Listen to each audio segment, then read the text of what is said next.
Chapter 3. I insisted upon by all the eminent theurgists of past time as being of equal importance with practical work, and as a radical necessity, giving precedence to that work, the august philosophy which underlies the theory and technique of magic is a prerequisite to any further discussion. Indeed, there can hardly be a real understanding of rationale of magic, and certainly no realization of the complexities taking place within and without the constitution of the magician, if the cornerstone of philosophy is not firmly laid in his mind. If there is a danger in the pursuit of magic, that danger only arises where the operator has no precise knowledge of what it is that he is doing. It is upon an intelligent understanding of the meaning of the occult symbols and the realities that they are primarily intended to convey that the efficacy of the rites largely depends. The symbols and the appurtenances of magic in the profane hands of one not acquainted with the foundation of the art would most assuredly fail to produce the proper thaumaturgic results. The mere intellectual familiarity with these arcane principles, however, is of little avail if there is no spiritual experience. On the other hand, magical investigation of the universe and its consequent spiritual realization in consciousness assumes a greater dignity and a richer implication and profundity when well buttressed by a theoretical understanding. In his recent work, The Mysteries of Egypt, Lewis Spence affirmed that the philosophical system of magic is gathered up and, quote, and made manifest all the wisdom and arcane knowledge of the ancient world, which was thus crystallized and systematized in such a manner that, had it been preserved in an unadulterated form, would most assuredly have saved later ages from many religious catastrophes of much false mysticism, but through the suppiness and neglect of its conservators, and perhaps through the cynical influence which impinged on them from abroad, its early divine beauty was gradually lost until, at last, only the skeletal forms of its ritual and ceremony remained. End quote. It was in the orthodox esoteric religions that some of the several scattered fragments of the magical skeleton were retained, unefficacious in the main and incomprehensible to most by reason of unscrupulous tampering, but the essence of magic, its clearly early divine beauty, has been preserved by unselfish hands and cherished in lofty minds, and if much care be exercised, can be gleaned even in published books. In the Gnostic works, included with the Neoplatonic writings, in the wilful obscurities of the alchemists, amongst the literatures emanating from the Rosicrucians, in all of these we may find luminous vestiges of the philosophy and practice of that magic of light which, pieced carefully together upon the synthetic foundation provided by the Tree of Life, form a sublime and workable system, bestowing the radiance of understanding on whomsoever will see. The principal ingredients of the magical system are the source of reference, which is the Tree of Life of the Kabbalists, and the hieratic religion of the sacerdotal caste of Egypt. There is, I might mention, leaving the reader to interpret as he will, the legend that the Kabbalah was received by Moses as a sacred trust on Sinai, and that he handed it down to Joshua, who delivered it to the judges, and they to the Sanhedrin, until finally it was seized upon and elaborated by the Tanaim and the later Kabbalistic rabbis.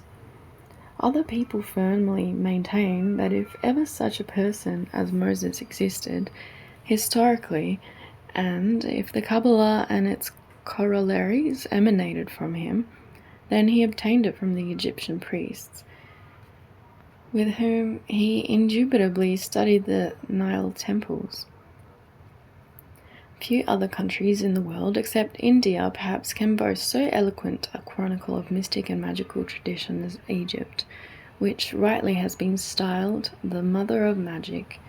Whether or not the Kabbalah is actually derived from the Egyptians or any other people is a moot point, and despite legend and fanciful speculation, there is no authenticated historical evidence of any substance in this direction.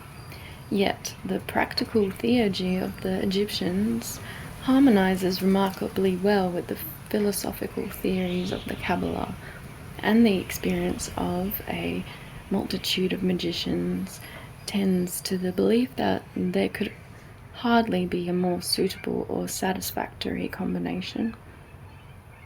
Hence, a presentation of the underlying principles of the universe as conceived by the magicians, and a study of which must form the basis of all practical works, will here be given.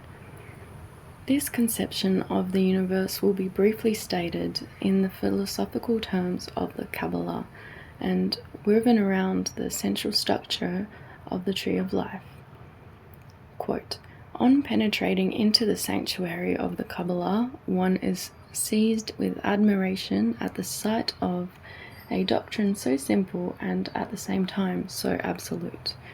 The necessary union of ideas and signs, the consecration of the most fundamental realities by primitive characters, the trinity of words, letters, and numbers, a philosophy simple as the alphabet, profound and infinite as the Logos, theorems more luminous and complete than those of Pythagoras, a theology which may be epitomized by counting on fingers, an infinity which can be held in the hollow of an infant's hand, 10 numerals and 22 letters, a triangle, a square, and a circle. Such are the elements of the Kabbalah, such are the primary principles of the written word, shadow of that spoken Logos, which created the world. So thought Levi, and in truth," end quote.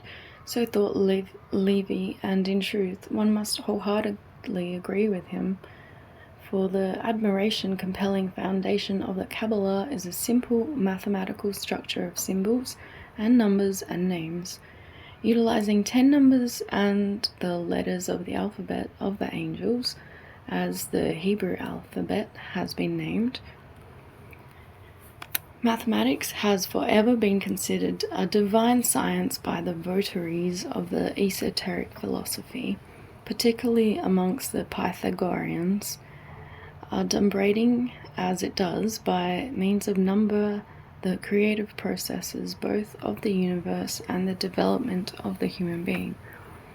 It was the view of several magicians that by the ideas expressed in number was nature conceived in the bosom of infinite space.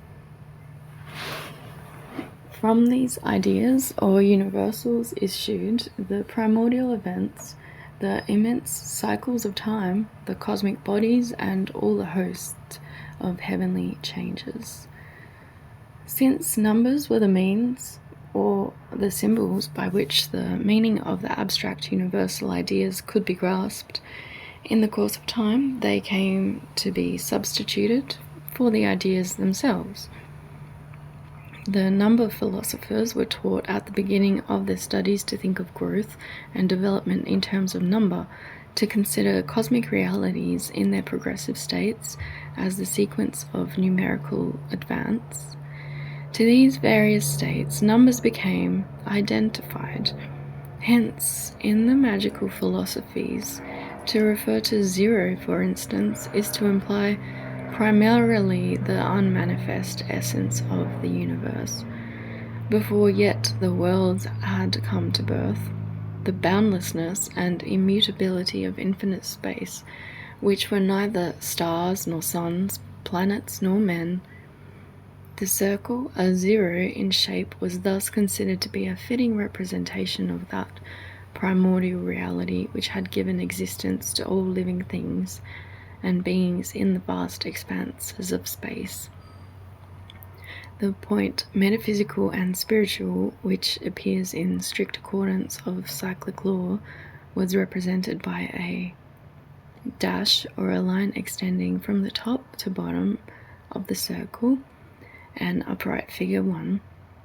The number itself then came to indicate the process of germination of the worlds. Each number, by virtue of the evolutionary process to which it originally applied, accordingly stood for the process itself. We have in consequence the rationale of geometric figures and sigillae and symbols employed in magical ceremonies. As the philosophy of the Kabbalah is unfolded, the reader will see what are the fundamental implications at the root of the signs and symbols which theurgy uses, and it will be clearly perceived that no longer are there arbitrary signs of dubious connotation, but stern realities invested with an august truth.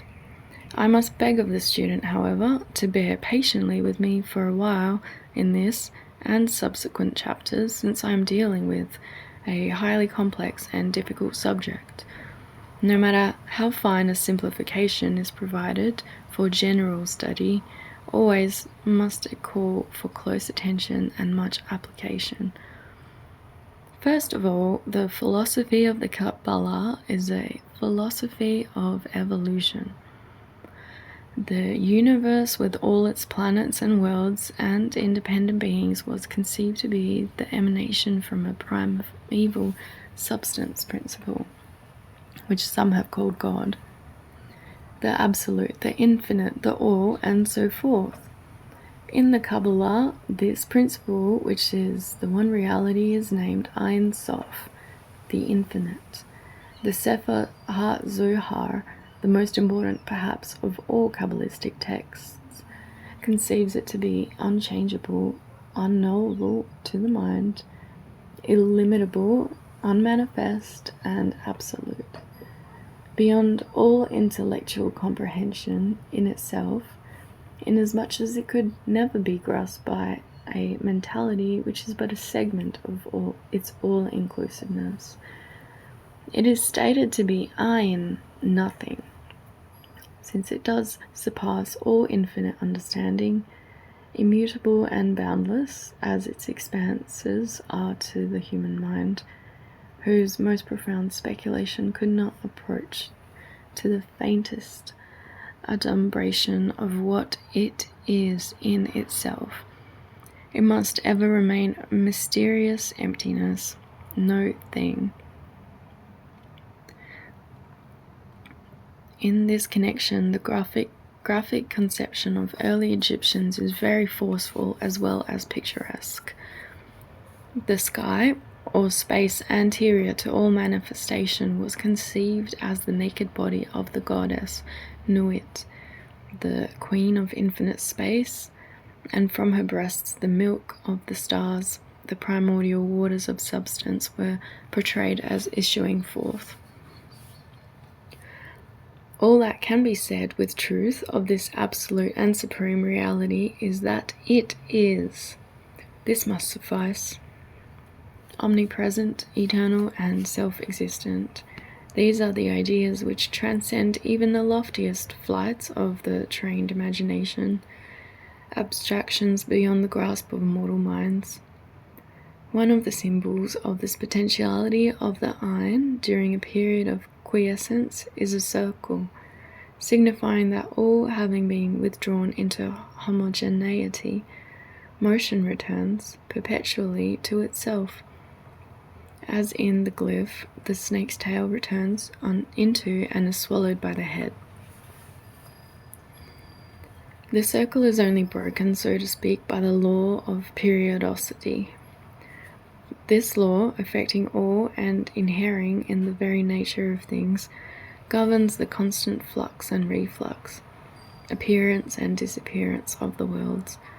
The potentiality of the Ein Sof is only mirrored forth with the outgoing from itself of the breath of creativity, with the commencement of a cycle when the one life is polarized into spirit and matter. The breaking of the circle of unceasing motion is accomplished by a contraction of its infinite light, by a positing of a minute point of scintillating refulgence within the confines of space. How this concentration of light into a cosmic center was effected, what its obscure origin, we are unable to tell. There are confused explanations concerning the will of Ein Sof or the law of cycles, but they do not really tend to intelligent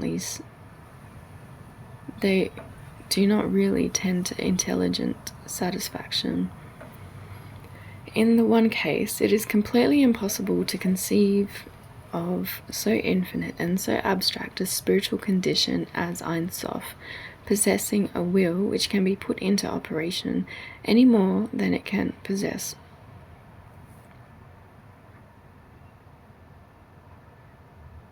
a body or a mind.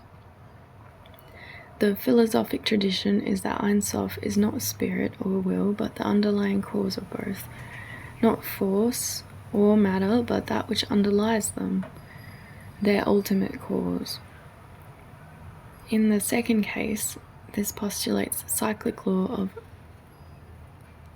this postulates of the cyclic law to account for the appearance of the center of light, bespeaks of something independent of or imposing necessity upon Ein Sof. If the cyclic law is identified with the absolute, the postulate becomes identical with the will to manifest. In any event, since we are agreed in theurgy, the reason cannot be the final arbiter so far as concerns this and similar metaphysical questions. The philosophical tradition must simply be accepted in its bold statement, without endeavoring to provide rationale explanations for a cosmic center of radiance appearing in space. The cosmic metaphysical center is called Kesser, the crown, and is the manifestation from the unknown, a concentration of its infinite light. It too, in a certain sense, is unknown, the Zohar naming it the concealed one. Blavatsky regards it as the first logos, unmanifested, for from it both spirit and the root of cosmic matter will yet be born. Its number is 1, for the point in the circle elongated and drawn as an upright dash is that number. As the crown surmounting the emanation system, as the apex of the tree of life, which has its roots in the heavens, descending in growth towards the earth, Kesser is the deepest sense of selfhood, constituting the substratum of human consciousness and the ultimate root of substance. This central, sensitive, spiritual point, this metaphysical center or monad of consciousness fulfills both these requirements, existing as the real individuality and the ultimate division of matter. From the monad issues duality, two distinct principles of activity, permanent throughout an entire period of manifestation, coexistent and co-eternal. These are consciousness and the metaphysical substantive basis on which consciousness ever acts, cosmic root substance. The one is named Chokmah, wisdom, and to the other attributed the title of Bina, understanding. To render abstract things somewhat more comprehensible to the minds they are endeavoring to instruct in this metaphysic, one of the characteristics of the Kabbalistic philosophy was to explain, so far as it is possible, their complex and difficult theorems in terms of human conduct and human activity and human emotion. So given to Chokmah, we find given the title of the Father, and to Bina the Mother, or the Sephiros, as these emanations are called below that named the crown, are given masculine and feminine attributions, and the activity between male and female Sephiros in reconciliation is a, quote, child, unquote, so to speak. A neutral Sephirah acting in equilibrium. Thus, the tree of life, comprising these 10 emanations, develops from the higher abstraction to the most concrete material in several triads of potencies and spiritual forces, male, female, and child, positive, negative, and their resultant co-mingling in a third reconciling factor. These two principles, or Sephiros, in being entitled the Father and Mother, are also attributed to the letters of the so-called Tetragrammaton, whose 4 letters are YH, VH. In connection with this doctrine of the Tetragrammaton, I must remind the reader that the attributations of this name and the modes of exegetical employment are exceedingly important, and insofar as his understanding of them is clear and precise, will be his insight into practical formulae of magic later to be considered. The Father is given the letter Y of his name, and the first H is attributed to the Mother. From the union of the Y and the H flow the rest of all created things. In other words, from consciousness and from its vehicle are all things formed, and every conceivable being, God or human, divine or animal, has its basis in the Y and the H of the divine name. In passing, it should be mentioned that the attitude adopted by what is known as Christian Science in denying the existence of matter obtains no confirmation in the philosophy of the Theurgists. It is true that the latter claim that the physical world is an illusion, that is, in the sense that its outward forms are constantly changing, that it is in a state of perpetual flux. From this point of view, when looked at from above, the universe is believed to be an illusion, but its existence is grounded in reality. The root substance of Bina is as distinct and separate from the consciousness aspect of Chokmah. In this one respect alone, ignoring other openings for argument, magic has no interest in or sympathy with Christian Science. Both spirit and matter are real, and that is to say, during a period of manifestation. In themselves, they are but passing modes of activity, as it were, of Ein Sof. Expanding throughout the entirety of space using Bina as an immediate vehicle, the energies of Chokmah will give rise to the remaining 7 emanations which result in the appearance of the tangible physical world. In Chokmah, the ideal or imaginative world plan is formulated by the Logos, who is in Keser, ideas upon which will be based the world to be. In the Egyptian Book of the Dead, the god Tahuti or Thoth, the deity attributed to Chokmah, inasmuch as the essential characteristics of both are identical, is there conceived to have been the tongue of the Creator, Ptah, and he at all times voiced the will of the great God, speaking the words which commanded every single thing in heaven to come into existence.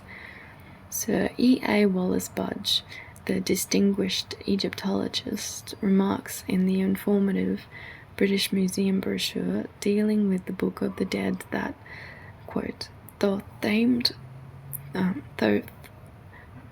the laws by which heaven and earth and all the heavenly bodies are maintained, he ordered the courses of the sun and moon and stars. End quote. This is all in harmonious accord with the nature of Hokmah, the ideation of imagination of the cosmos, in which all things were first conceived and then executed and made manifest in substance. The mother of every form, this is Bina, the third Sephirah. According to the great 16th century Kabbalist, Rabbi Moses Pertevere, this number is the root of things. Cosmic root substance and primordial energy are the terms used by Blavatsky for this particular manifestation, called in the Kabbalah the Great Sea. The shape of the letters of the Hebrew word for sea is a glyph eloquently indicative of the rise and swell of the waves in the bosom of the waters. The ancients very wisely symbolized by the sea the untouched virgin substance spread through space, for water is plastic, ever changing in form and assuming the shape of water, whatever containing vessel it is poured into. Sea is a most adequate symbol of the plastic substance from which all forms are to be made, as well as represented ceaseless yet passive energy. The color of Bina is said to be black, since black absorbs all other colors, just as all material forms, after numberless transformations and mutations, return to and are absorbed back into the root substance. These three emanations are unique in a special way. The crown, with its two derivatives, the mother and father, are conceived to be supernal Sephiros, bearing no relation to the emanation proceeding from them.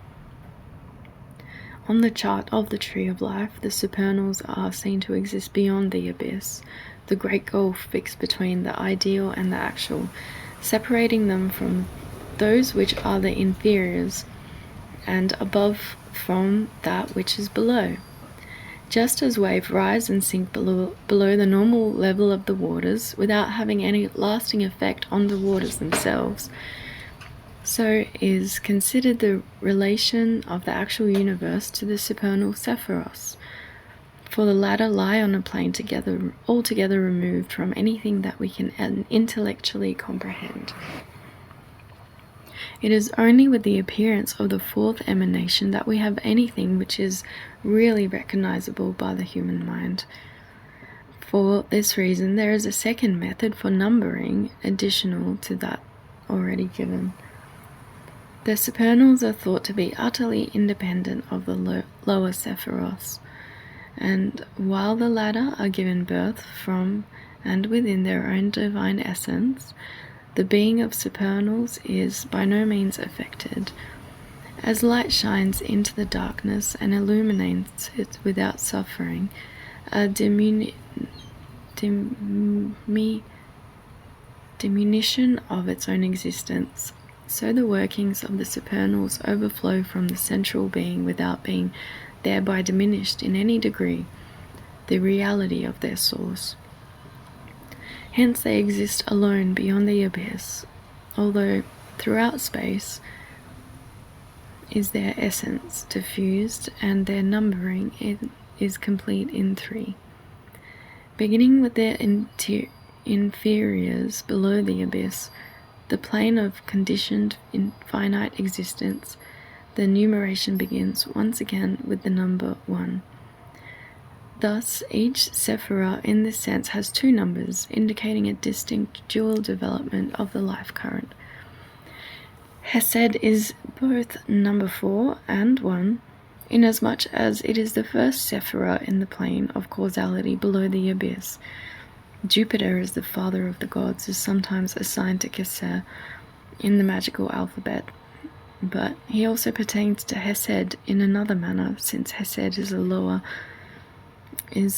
on a lower plane, is the reflection of the crown.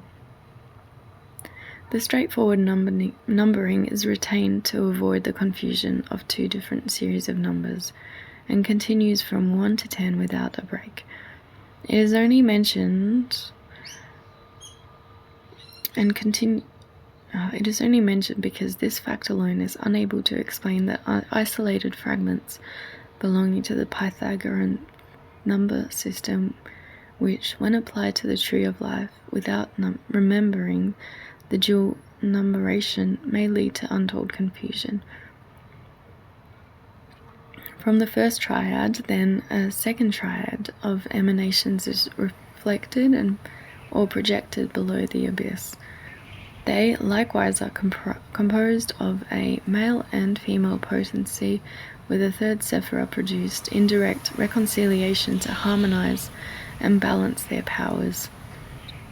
The fourth is named both Hesed, meaning grace, and Gedula, meaning greatness, and to it the ancient philosophers allocated the astrological quality called Jupiter. 4 is a number signifying system and order, these latter being the qualities attributed by astrological tradition to the planet Jupiter. According to some authorities, this is the first number to show the nature of solidity, and since we have seen above that Hesed is the first Sephira below the abyss and is the first of the actual Sephiros, these remarks obtain justification. The male Sephira Hesed is symbolical of the potentialities of objectified nature, and by way of confirmation of the astrological attribution of Jupiter, including also the mythological figure of the tutelary deity by that name, the Pythagoreans called 4, the greatest miracle, a god after another manner than the triad. The fifth is Gevurah, might, and although a feminine emanation in quality, its nature would appear to be highly masculine. Some of the ancients have said that 5 is a symbol of creative power, and in this concept of creativity and power, we have the character of Gevurah. It is a formative force, as its name might, and the planetary attribution of Mars could lead one to imply, by which the plan formulated in the cosmic imagination and projected as an image into the root substance below the abyss in Hesed, which whirled into activity and manifestation. 5 is composed of 3 and 2, the former representing the passive energy of the mother, and the latter the wisdom of the father. It expresses not so much a state of things as an act, a further passage and transition of ideality into actuality. 6 is the Sephira, which is evolved to give harmony and equilibrium of the former forces, and is named Tiferes, a Hebrew word meaning beauty and harmony.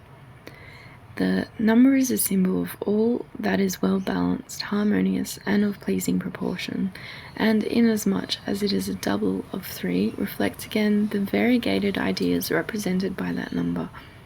Since therefore 3 represents the real motivating powers of evolution, the macroprosopis, or the logos, likewise in Tifereth we find a due and equable reflection in the lesser logos, the microprosopis.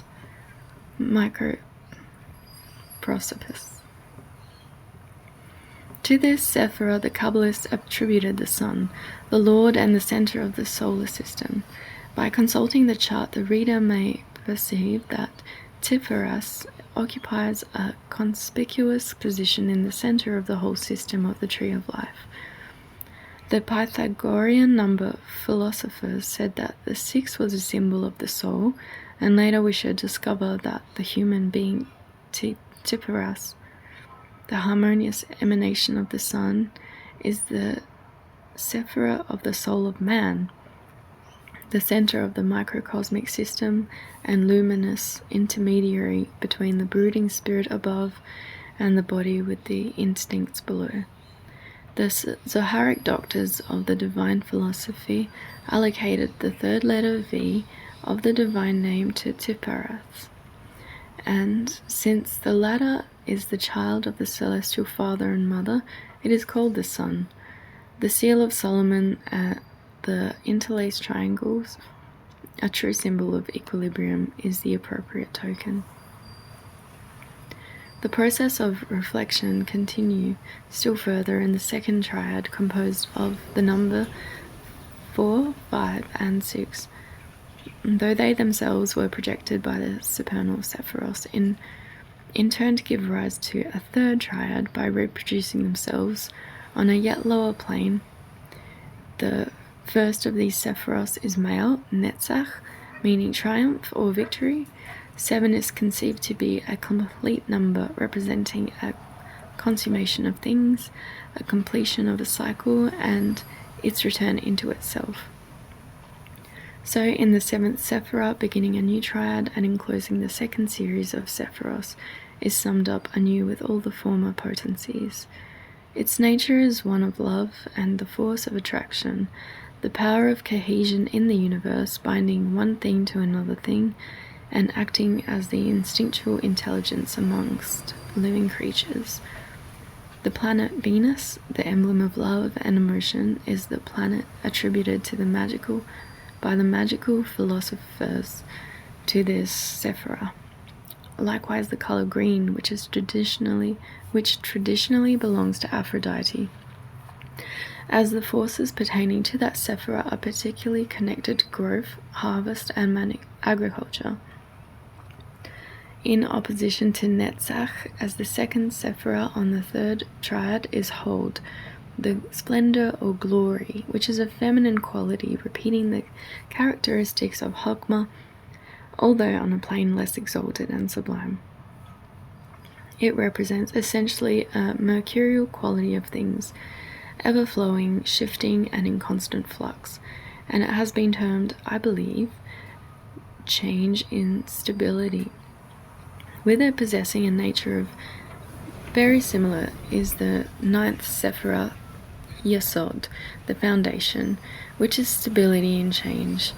Just as the tremendous speed of the electronic particles ensures the stability of the atom, so the fleeting forms and the motion of Yesod constitute the permanence and surety of the physical world. It is the 9th Sephirah, and hence the 9th digit, comprehending in itself all preceding numbers, commonly termed the astral plane of the soul, or the soul of the world.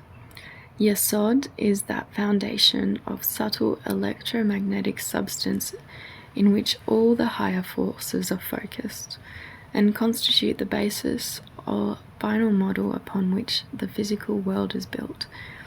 Yesod is lunar in nature, the moon being the luminary attributed, inasmuch as a curious relationship exists between the Earth's dead satellite and the astral light.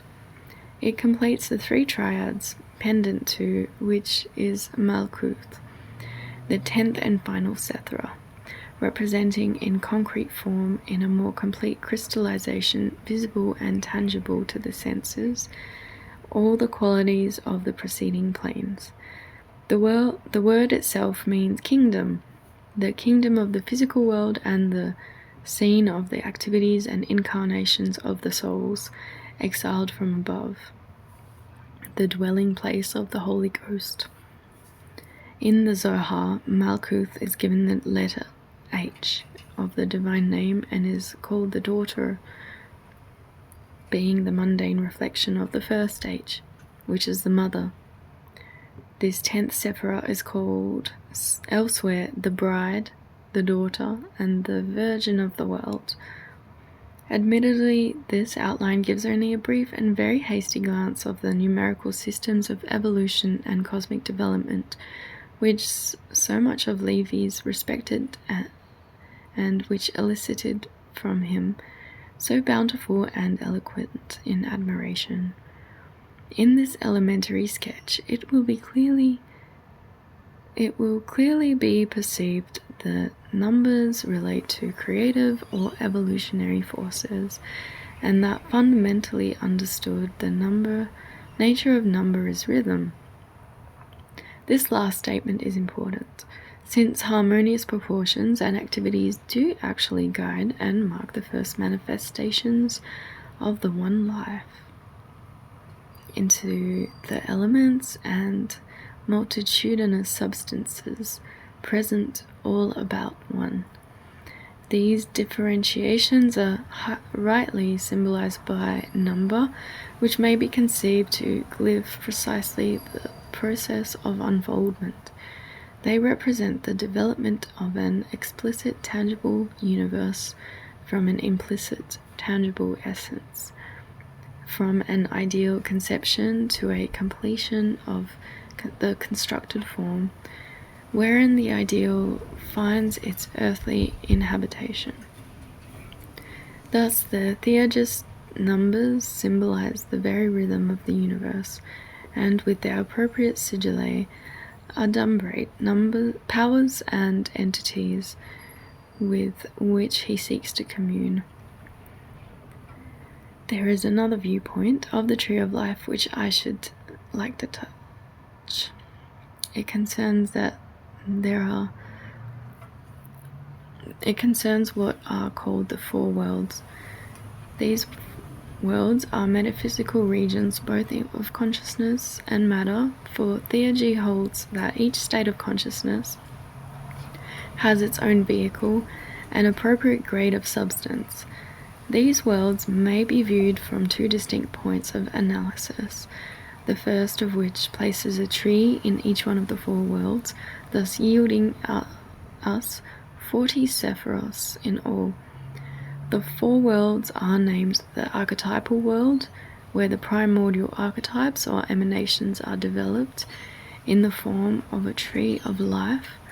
This archetypal tree may be imagined also to represent the human form, which in the Book of Splendor is named Adam Kadmon, the heavenly man, containing within itself all souls, spirits, and intelligences in every part of the cosmos.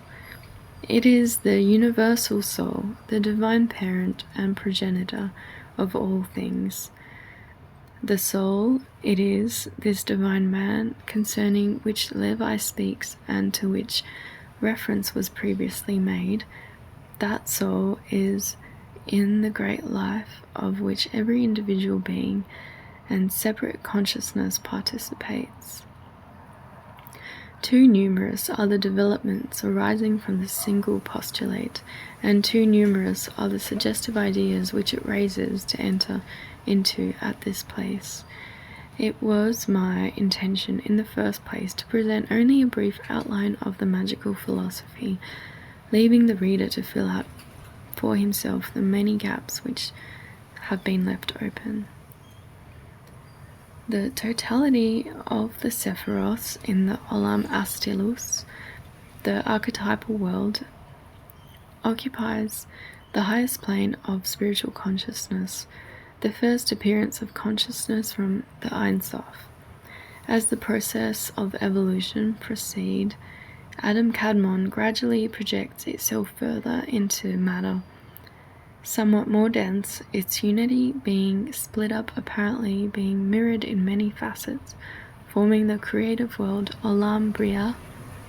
In this world, the plan contained in the creative imagination of the macroprosopus is worked upon still further, the separate sparks of ideas being clothed with that condition of fine substance appropriate to that sphere.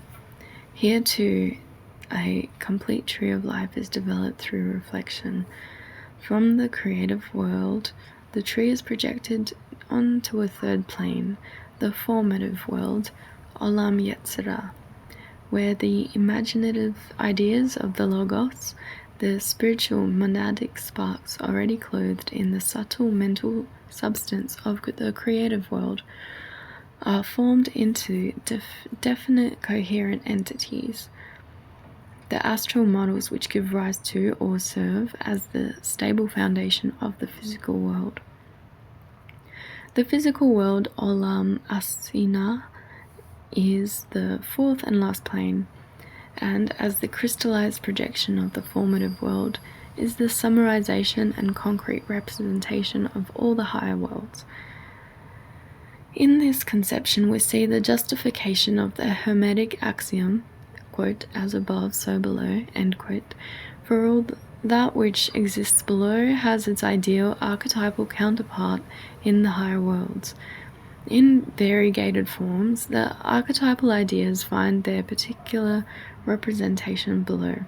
Stones, jewels, perfumes, and geometric forms are all being particularly indicative in the mundane sphere of a celestial idea. This metaphysical formula also provides Levi with an adequate reason for speaking of, quote, the single dogma of magic, that the visible is for us the proportional measure of the invisible, end quote. The French Magus also remarks in another place that, quote, the visible is the manifestation of the invisible, or, in other terms, the perfect Logos is, in things which are appreciable and visible, in exact proportion with those which are inappreciable to our senses and invisible to our eyes. The form bears proportion to the idea, and we know that the innate virtue of things has created words, and that there exists an exact proportion between ideas and the words which are the first forms and articulate realizations of ideas, end quote. It is this philosophical statement of the relationship between ideas and things which gives the fundamental rationale of much that holds true in magic. To this we shall have to revert at a later place, there being meanwhile a few further ideas demanding elaboration. The formula of Tetragrammaton is also applied to the four worlds and the primordial four elements. To the archetypal world, the letter Y is given. Hence, the archetypal world is the Father, the all-begetter, the all-devourer of the worlds. The Y also represents in this instant, the element of fire, showing forth the fierce, active, spiritual nature of the Father. The H, the primal of the Tetragrammaton, is allocated to the creative world, which, being receptive and passive, the element of water pertains. This plane represents the mother who, before the son can be given birth, awaits the creative energy and influx of divine life from the father. The formative world is assigned the letter V, the son, and the latter, like the father, is active, male, and energetic. Hence the element of air is the attribution. Completing the divine name is the second H, the letter being similar to the mother, passive and inert, receiving whatsoever influences poured into her. H is called in the Book of Splendor the King's Palace and the daughter, representing the physical world, which is the synthesis of all the worlds. The second method is slightly different from the one outlined above. In this instant, the tree of life is employed, and the four planes place it on thuswise. Kether, the crown, occupying by itself the one plane, is the archetypal world, the realm of the Logos. The second and third Sephiros, the supernal father and mother, constitute the creative world. receiving and executing the divine imagination. The third plane, or the formative world, the astral plane proper, concerning which more will be said in the following chapter, is comprised of the next 6 Sephiroths, in which world all is prepared for visible manifestation. Malkuth, the kingdom, is the physical world. All the attributions following the first description of the 4 worlds hold true in the second method, with the exception that I have just noted that they are arranged on one tree. Before closing this chapter, but one more series of conceptions must be noted. From the theurgical point of view, the whole universe is conscious, life and intelligence embodied in visible and invisible form.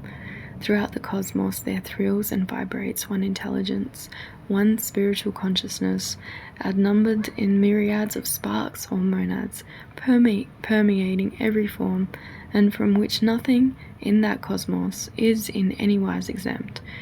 Just as there are various grades of mineral, animal, and vegetable life, and innumerable degrees of intelligence among men, so according to the magical traditions, this same hierarchical scale of intelligence exists beyond and above man. Not only does it hold true of our own universe, but elsewhere in the infinitudes of space are other hierarchies of lofty spiritual beings and divine intelligences. From the unknown, incomprehensible darkness, which is Ein Sof, there is but one indivisible consciousness, alike in the lowliest dog-faced demon as in the greatest celestial hierarchy. There are hierarchies of consciousness which are celestial and those that are terrestrial, some divine, others demoniac, and still others including the highest gods and universal essences. This is the pivotal center of the whole of the magical philosophy. It is at the same time a monotheism and polytheism in a single philosophic system. The whole universe is permeated by one life, and that life in manifestation is represented by hosts of mighty gods, divine beings, cosmic spirits, or intelligences. Call them by what name you will. The spiritual state of the diversity ascribable to them is great and tremendous.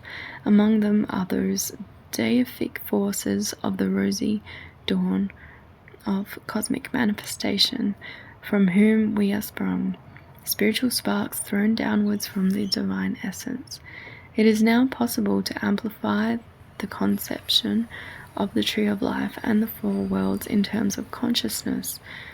The first manifestations are gods of all beings of the highest consciousness, who issuing forth from the crown comprise the mind of the Logos, or the immediate administrators of the formulated plan.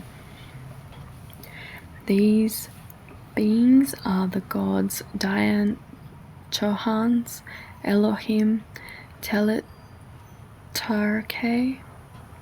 Whatever name is chosen, the fundamental idea should be firmly grasped, that there are vast hierarchies of beings in space in an orderly sequential scale of descent from highest gods in the highest worlds to lesser hierarchies of angelic beings in the lower worlds, is fundamental to the schema.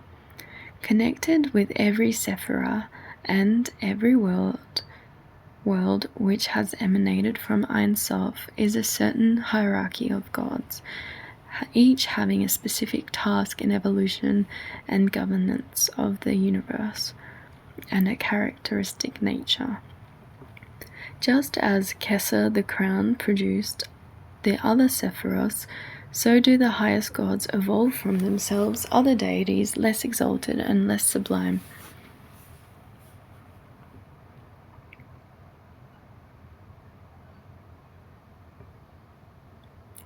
Than themselves.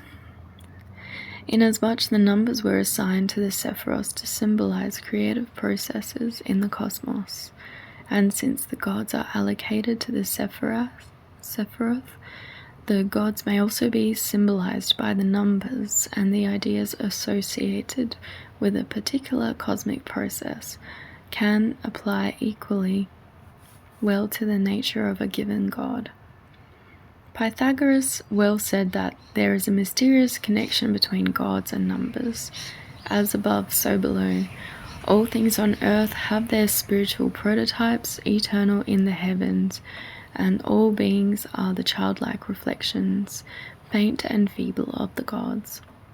The more distant, metaphysically and relatively, that any other emanation is from the source, the more feeble and faint a reflection it is of that which from which it came. The gods, or universal essences, expressed more clearly and brilliantly the ineffable spiritual nature of Ein, and in their terrestrial eidolons, the lesser gods, does this limpid brilliance become more veiled and pale and hindered from expression. In man, the shadow of the image of the gods, the brilliance of the Brahmic splendor in most cases appears altogether repressed. As heat is to fire, growing less and even less as it sends out its influence from the flame, so is man to the gods. The further he drifts from them, by so much he accomplishes a self-destruction. The relationship between the order of life and the Sephiroth, between the god and men and numbers, provides an explanation for the efficacy of the magical symbols and the parts they play in the theurgic rites. The signs and seals are profoundly indicative of inner realities, and each particular symbol is a representative of some of the hierarchies of gods and spiritual intelligences. By this doctrine of signatures, each phenomenon is indissolubly connected with an ideal nomenon, the efficacy of theurgy thus being assured. The object of magic, then, is the return of man to the gods, the uniting of the individual consciousness during life with the greater being of the universal essences, the more embracing consciousness of the gods, who are the everlasting sources of light and life and love. Only thus to the human being may there be some liberty and illumination, and the power to see the beauty and the majesty of life as it really is. By returning in spirit to the forces from which he came, only by reopening himself to them as a golden flower opens and returns to the sun to imbibe anxiously and eagerly of its sustenance and light, so too may man come illumination and the lifting of the earthly bonds and chains. By the discovery of his own inner God in the first place, and forming an indissoluble relationship with the gods of the universal life, herein lies the solution to the problems of man and the world. In this nobler consciousness of illumination devolving from divine union may be resolved the intricacies of world chaos. The cords which bind man with a strength beyond all mortal chains, and the fetters may thus be severed. There is no dissolution of these irons other than by the magical knowledge of his own inner self and the God of all existence.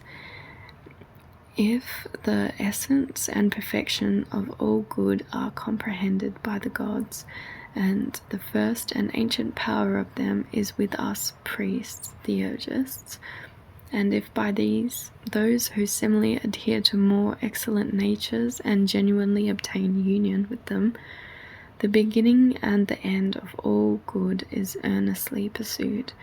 If this is to be the case, here the contemplation of truth and the possession of intellectual science are to be found, and a knowledge of the gods is accompanied with the knowledge of ourselves. the mysteries iamblichus.